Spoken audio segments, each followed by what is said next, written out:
Myself, our staff, our football student athletes, everybody within our program today could not get here fast enough, and really more importantly, last night and this evening being our first practice.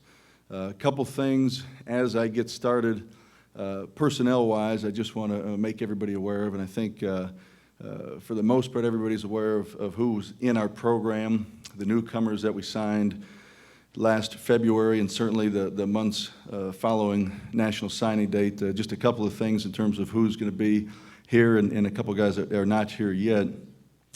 First of all, sophomore linebacker Trayvon Randall, still a part of our program, will practice all season. I've made the decision he will not play in games this year. He will have 2 years of eligibility remaining. In 2014, he'll still be a junior. He would have been a sophomore this year. So still part of our program. He's got some things that we got to work through that he's taking care of. And again, part of our program will not be here at practice in the next few weeks, but when school starts, he'll be back and certainly here all season long. A couple of guys that we signed in February that are not here yet, that won't be practicing tonight. There's four of them, and they're junior college young men. And I think everybody needs to understand, and this is nationally, and it's something that's happened here before. I certainly want to address it the day we get going, is junior college transfers have different requirements to meet than high school young men, high school seniors do. So we had a couple guys finishing up classes. To name them, Kent London is here. He's getting his physical today. I expect him to be cleared for practice Monday or Tuesday of next week. And again, when you talk about getting a physical, they've got to get blood work back and test results returned before our medical staff will clear them to participate. But Kent is here. Again, I expect him to go Monday or Tuesday. William Jackson will be here tomorrow. Has already got a physical, finished with classes, as is Kent, and could practice as early as tomorrow night. Marcus Dillard will be here tomorrow. We'll need to get a physical. He's done with classes, and once he's cleared, he'll be out on the field as well. I expect that to be early to midweek. And then Markeith Ambles is the fourth and final one. He's finishing up 2 classes right now. We expect him to be here in 2 weeks. So that's kind of a rundown. We had 2 high school young men that will start their careers that we signed in February at junior college. Emerald Falitui Papai and Zach White will go that route initially. So we're excited about today. I've done a lot of talking over the last few months, and quite frankly, I'm ready to get out there on the practice field, our new practice fields, and get going. So there's a lot of excitement right now around our program, with our facilities, certainly with the stadium, with the new practice fields, with the schedule we have in front of us. And right now we're focused on University of Houston and getting better one day at a time. We've got a group of men right now, student athletes, coaching staff, that are excited about this season. We feel like we've got something to prove, and we're going to take it one day at a time. It's going to be a tremendous challenge. Our focus for the next 2 weeks is, again, improvement as a program, improvement as individuals. Then we're going to focus our attention more specifically on Southern in that first game. Any questions?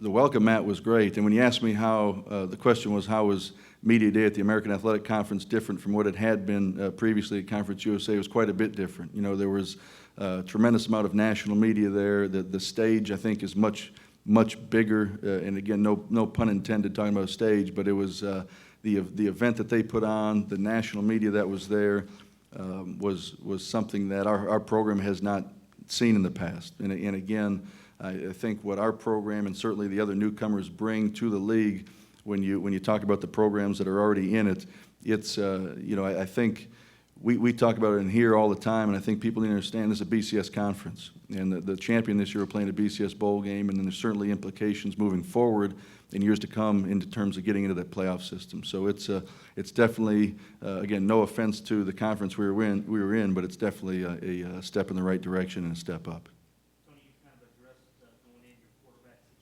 Mm-hmm.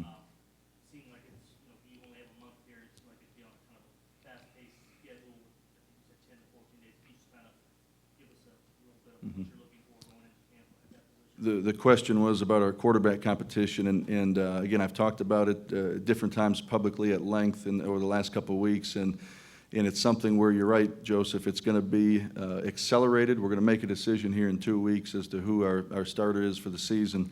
And those guys, we've talked to them, they know, and they're being evaluated on everything. So we're going to certainly chart their completions, their interceptions, their percentage in practice, the decision-making in practice, but they're being evaluated on leadership. They're being evaluated on how they stretch when they get out on the field. They're being evaluated on everything they do over the next 2 weeks. We've got 5 young men that are all extremely talented. Some have more experience than others. They're all, different backgrounds in terms of junior college transfer, guys locally, freshmen. So everybody's in the mix. Everybody's going to have an opportunity.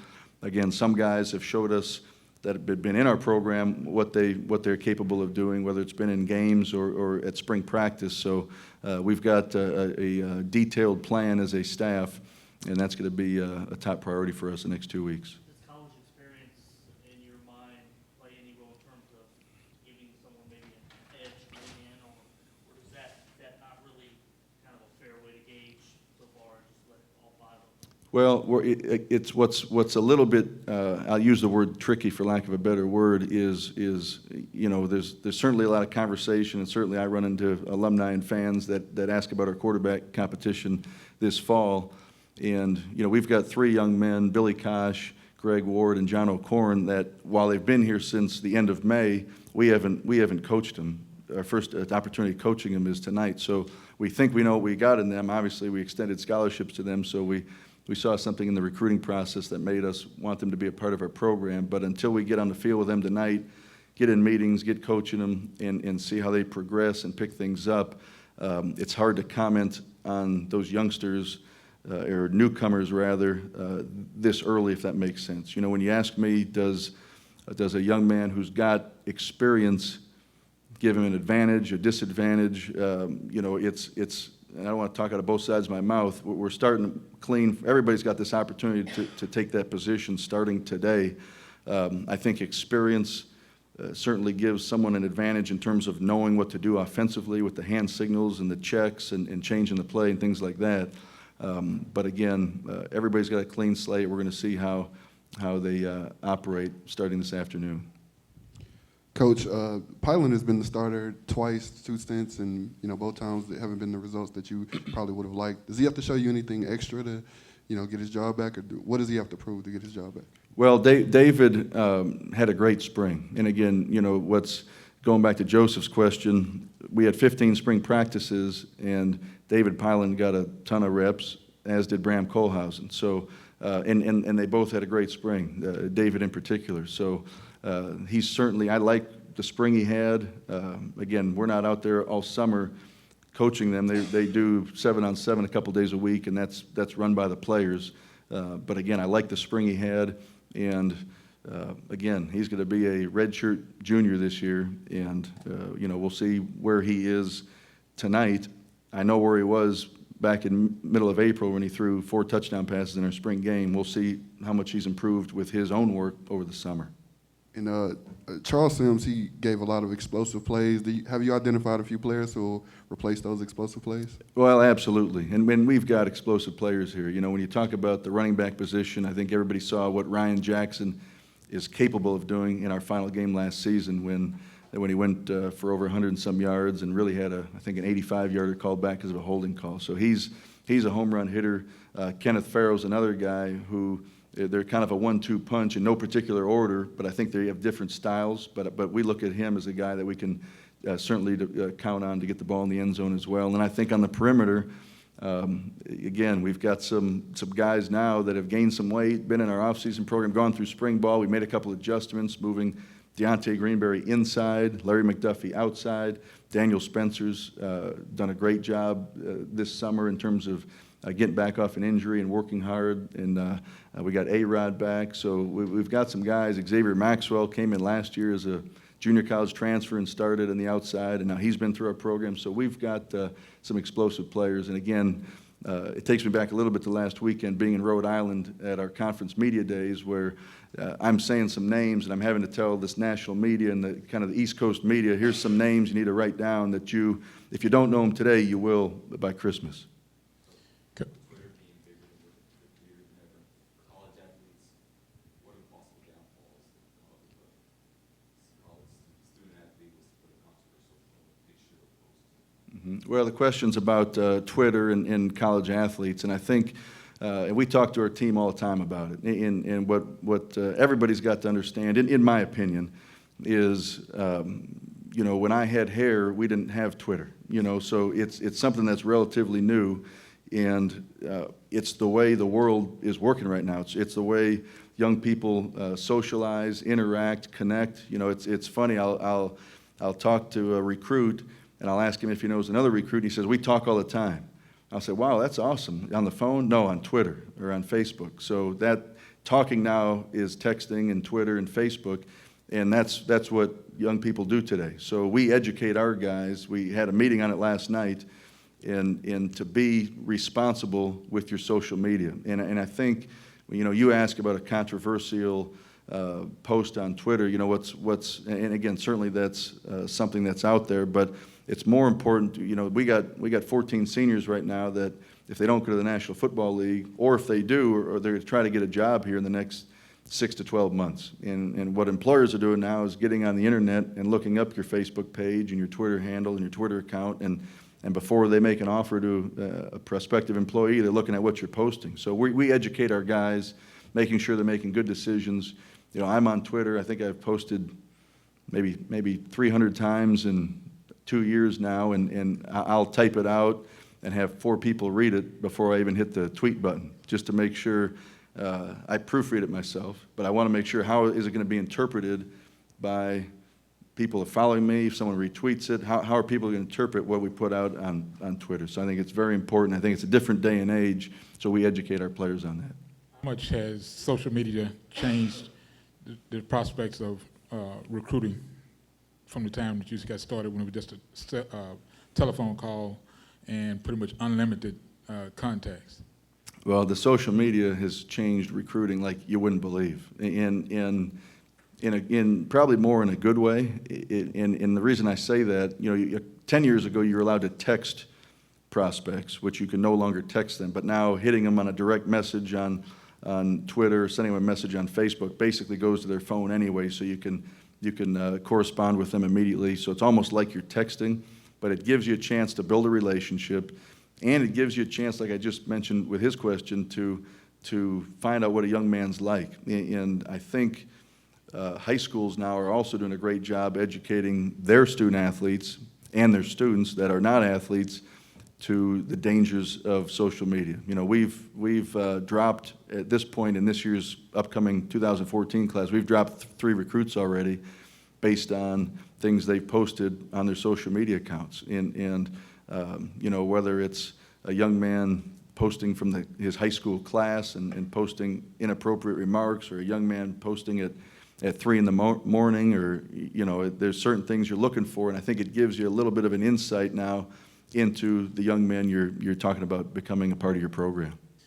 And will injuries have guys that injuries started for guys that were injured? Are they ready to start as of this evening? For guys that are injured? That were injured, finished the season with injuries, or in the spring with injuries, are they prepared for tonight? That you can speak about. Yeah, I'll speak of Shane Ross. Will miss the whole season. He was injured the final week of spring practice, and he never redshirted, so he will redshirt this year, and then he will be a senior in 2014, but he'll be out for the entire year.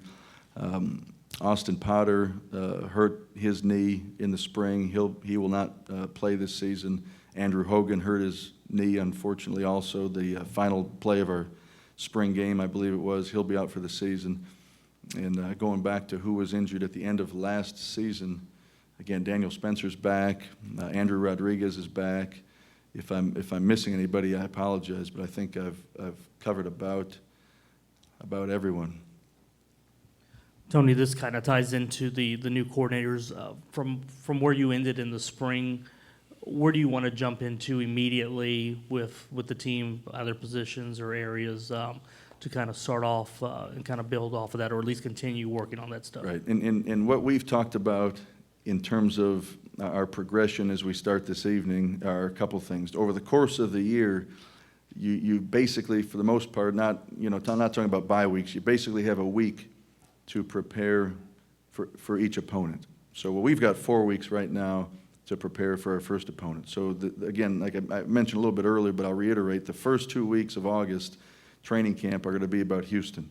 So we're going to make major evaluations on both sides of the football, get better on both sides of the football and in the kicking game, and then set our sights on Southern and our game plan for them, again, on both sides of the football. So again, certainly I thought I was very, very pleased with where we were at the end of the spring, and I think there's going to be a tremendous amount of carryover now into our meetings this afternoon and practice tonight. Coach, similar to the quarterback situation, the timetable you have on that, the field goal kicker spot, is there a timetable you have set that you want to decide on Ty Cummings, if he's going to be ready, or if you're going to go with Richie like you did in the spring? The timetable on that will be about the same as a quarterback. We'll get through, and when I say the same as a quarterback, it's I know that one's at the forefront, kind of the kickers out there as well, and I appreciate certainly you asking about special teams. And really all positions, we've told all the newcomers that you've got 2 weeks to show us that you can play this season, or you're going to be heading toward a redshirt year. And again, when we talk to our young man in the recruiting process, again, young men and families, among their questions are going to be early playing time. And we look for 2 things. And again, we have a track record of playing right around 10 true freshmen every year. And are you physically ready to play? And are you mentally ready to play? If you are and you break into the 2 deep and you can help us, certainly we'll put you on the field. But we're not going to put a young man out there if he's not ready.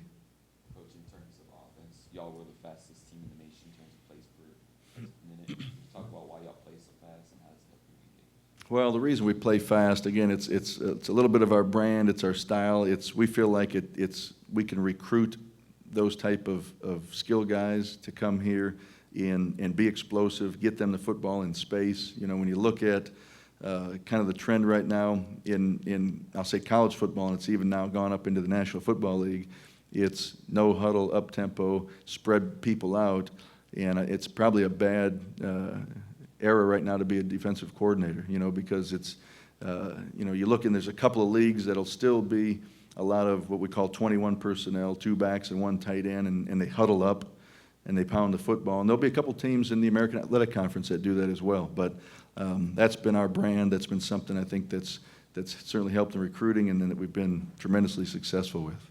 How does it affect the defense?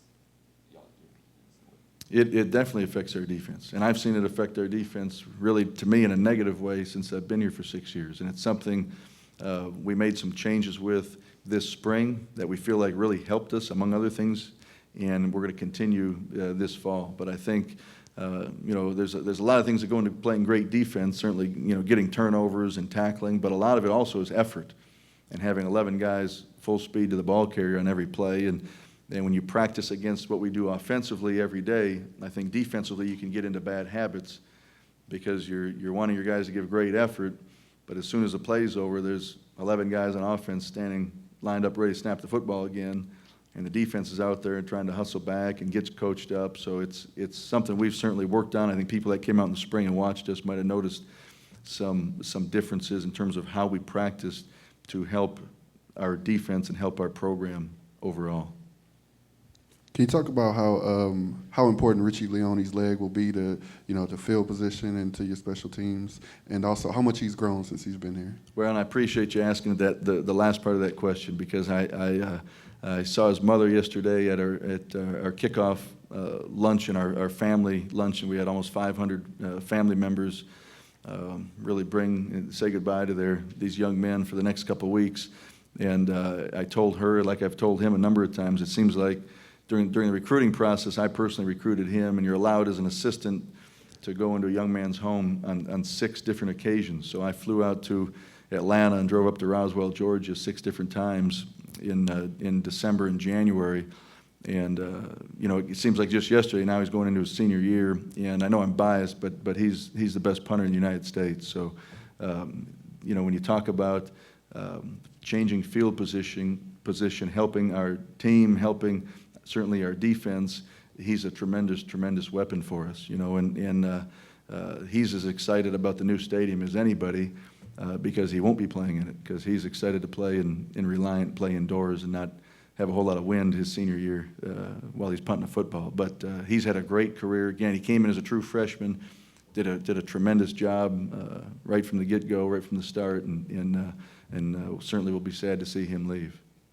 Coach, how will the new rules affect the way you all play defense this year, especially when it concerns targeting and crowning the helmet? Right, and I've said this a couple of times, and there's still a lot of people nationally that don't know about these new rules. We're leaving media days in Rhode Island and going to Boston to fly home, and we had a couple hours to swing by and see the New England Patriots practice and see Chad O'Shea, who's an alum of University of Houston, whose father's their trainer, who's the receiver coach there, and see Sebastian Vollmer, and I was talking to a couple of their scouts on the sideline, and I brought the rule up, and they, a lot of people have no idea about this new rule coming into effect. And what you mentioned, it's really two things: hitting with the crown of your helmet, and what they're calling targeting. And again, I'm not going to go into detail about those rules right now. I have in the past, but it's going to result in a player being ejected. And if it happens in the second half of the game, he will then also miss the first half of the following contest. And what we're doing starting on Monday when we put shoulder pads on is we're going to practice for those two rules. It's our goal that we don't have a player called for that and subsequently ejected the whole season. And I think, however, it's going to be pretty impactful nationwide starting the opening weekend of college football. But what we've talked about as a staff is the first time Derek Matthews sees a defenseless player coming across the middle cannot be against Southern. So we've got to practice that starting on Monday and make sure our players are taught. We're going to have a rules meeting as a team actually tomorrow night to make sure they understand the new rules. We're going to show them video, certainly answer any questions. We've got a full crew from the American Athletic Conference of officials coming down in 2 weeks to work 3 of our practices, and they're going to meet with our team as well. They're going to officiate our second scrimmage. So it's something that, again, you're going to see nationally. I think it's going to be a large number of players get called for this and become ejected from the game, but it's something we're going to coach very hard and make sure our guys understand so we can use proper technique when the first game rolls around. I've asked this question to a couple of media days. Do you remember on last season any specific situation that would have been a judgment call with the new rules? Every week, every game last year. Absolutely. Tony, for something I'm doing on Trevon Stewart, you're always fond of using the phrase, if you don't know this guy now, you'll know him by the end of the season or in a few games. It would seem a year ago at this time he would fit that definition perfectly in terms of a guy that maybe nobody had really seen here, and he just kind of burst on the scene. Can you kind of just talk about what he did that fast last year and kind of took off from there? Well, and that's what's great about, certainly the recruiting process and then getting all these newcomers on campus is you certainly as a coach think you know what you have, but you're not 100% sure until you start practice. And, Trevon Stewart was a high school defensive back and running back and returner. He was committed for a while, really excited about our program, got here, and we started him at corner. And Joseph, if my memory serves me too, it seemed like after every practice in August, you guys would be waiting for me to ask me a few questions, and every day I was walking over to you and saying, well, Trevon Stewart had another interception today. It seems like the first 8 or 10 practices last August, Trevon had an interception in practice. We had DJ Hayden, we had some other guys, but I kept saying, this guy is going to find his way on the field somewhere. So he went from corner, and we tried him at nickel and kind of moved him inside. And the next thing you know, we gave him a new home, one that he'd really never played, and moved him to safety.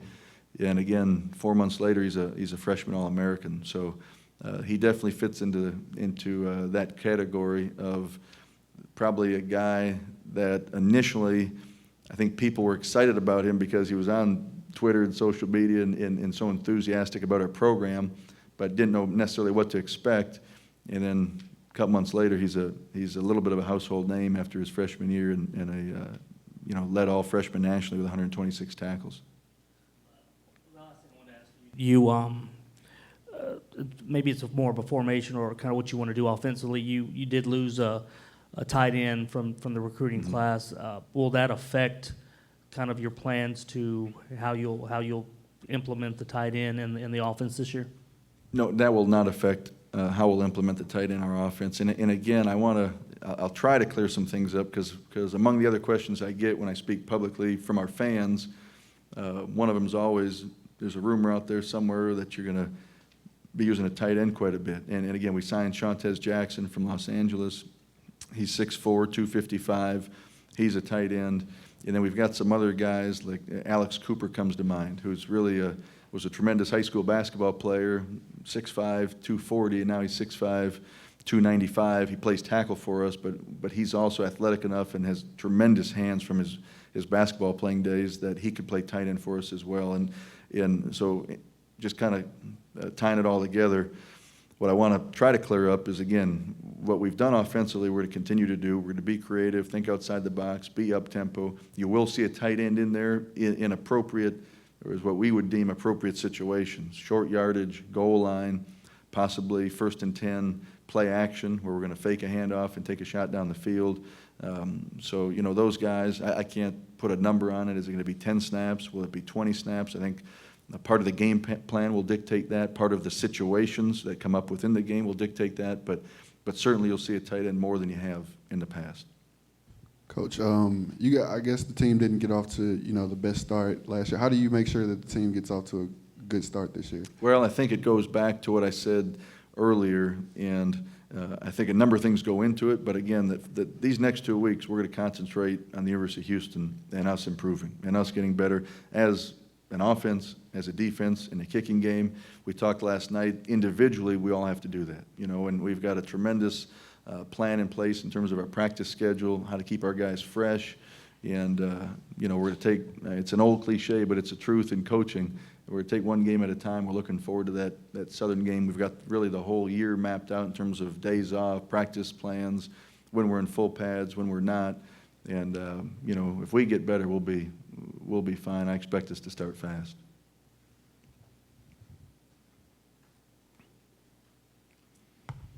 Tony, from you personally, I think I read somewhere where someone asked. You said this is my last question 5 minutes ago. I'm sorry. I haven't seen you in a while. I know. That's I didn't get to go to Rhode Island. I know. No, it's nothing personal. Go ahead.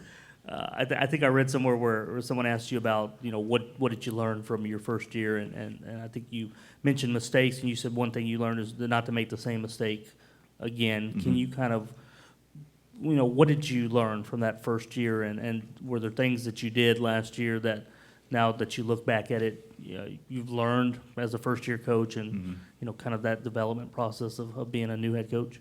Absolutely. And a couple of things to that. I think, and I've said this publicly, regardless of job, everybody in this room at some point in your job, it was your first year. And regardless of occupation, your first year is the toughest year. And I've said that all along as an assistant. The first year in a new program, toughest year of the years that you're there. And you always learn things. I've always said that whether it's my children, whether it's our players, whether it's me personally, I don't tolerate making the same mistake twice. In one thing, and again, everybody's different in everything they do. There's 125 Division I head football coaches out there. They're all different. They've got different philosophies. They all speak differently. I'm pretty candid and pretty open and pretty honest.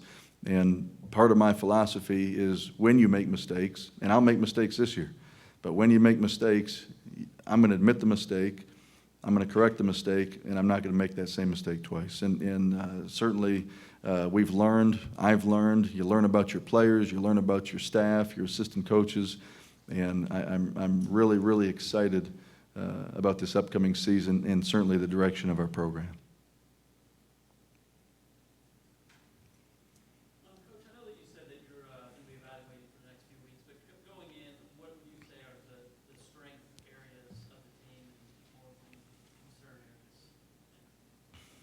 The strength areas of the team. Yeah, it's a good question. You know, one that I'll comment on, maybe two that come to mind right now. And again, I'll preface this by saying, with everything that's going on right now in preparation, I haven't sat at my desk and said, look, now what are the strength areas of our team? So, but the two that come to mind when you ask me that question, while we had 25 seniors, I believe, in last year's graduating class, I like the guys we have back and the development they've made from last season till now. I like what they've done in the weight room. I've liked what they've done in the classroom. I've liked how they've matured off the field, how they've grown.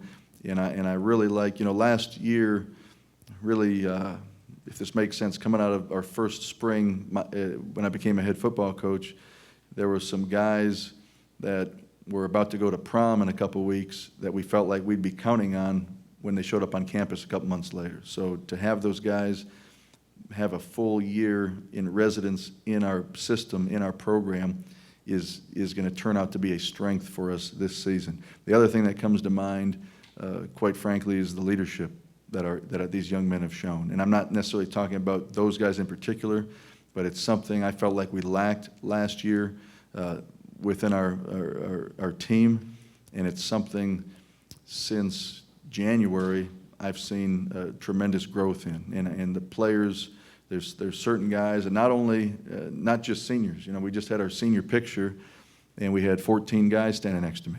And right before that, we had our newcomer picture, and we had 42 guys standing next to me. So it's not just seniors. And again, our senior class, there are some tremendous leaders in our senior class, but there's also some juniors and even some sophomores that have stepped up and taken on that type of ownership. And when you have that, you got a chance to have a special season. I think in terms of the second part of your question, some things we're concerned about maybe right now, it might have been the word you used.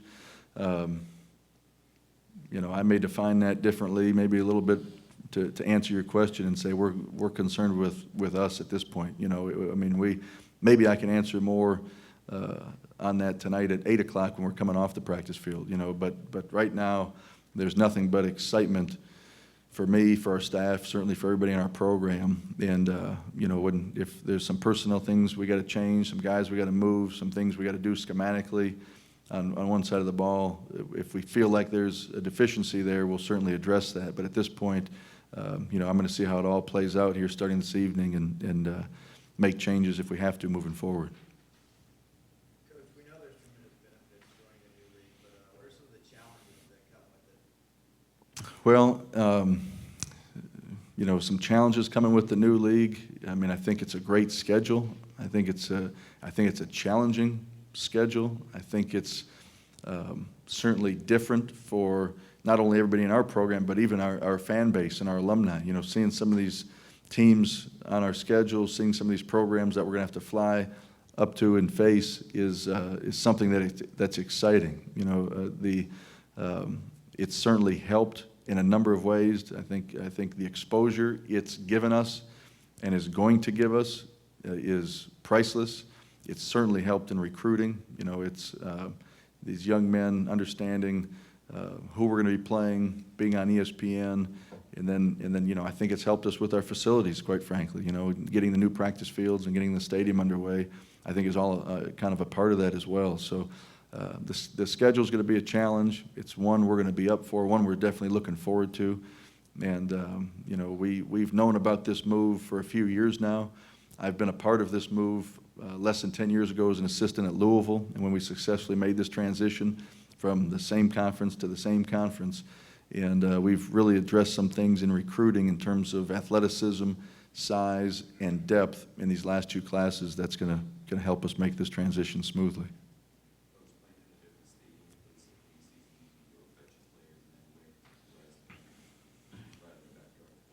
No, the question was playing in different stadiums here for our home games going to affect our players. I think it's going to have a tremendous, tremendous effect on our ticket manager and who's ever in charge of parking. The fields will be the same length and width, and to go over to Reliance Stadium, which is one of the nicest NFL stadiums in the nation, our players are excited about it. We went over there last year, had never been in there before and we never went in the locker room before, never went on the field before, and our kids were excited, played a great game. We'll get a chance to go over there, get a chance to go over and play where the Dynamo plays. If you haven't been to a Dynamo game in that stadium, you need to go. It's a beautiful stadium and certainly a great event to see.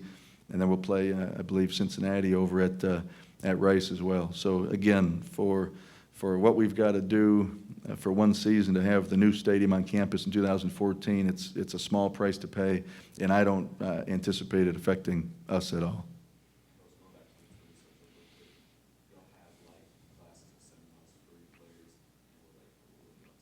Well, the question again was on Twitter, and again, some coaches have different policies. There's some coaches that they say our players cannot be on Twitter, and that's not how we handle it. That's not our policy. We're going to educate our guys, and going back to specifically your question on classes, David Bassity, Jeff Conrad, Mike McGrory, everybody in our sports and information department does a tremendous job.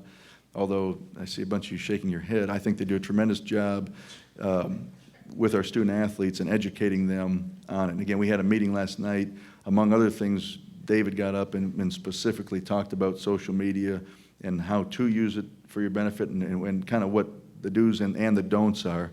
So we educate our guys on that a number of times over the course of the year. We monitor our guys on that. You know, if there's ever a specific instance where we feel like a young man is put something out there inappropriate, we'll certainly call him in and try to correct that and educate him on a one-on-one basis.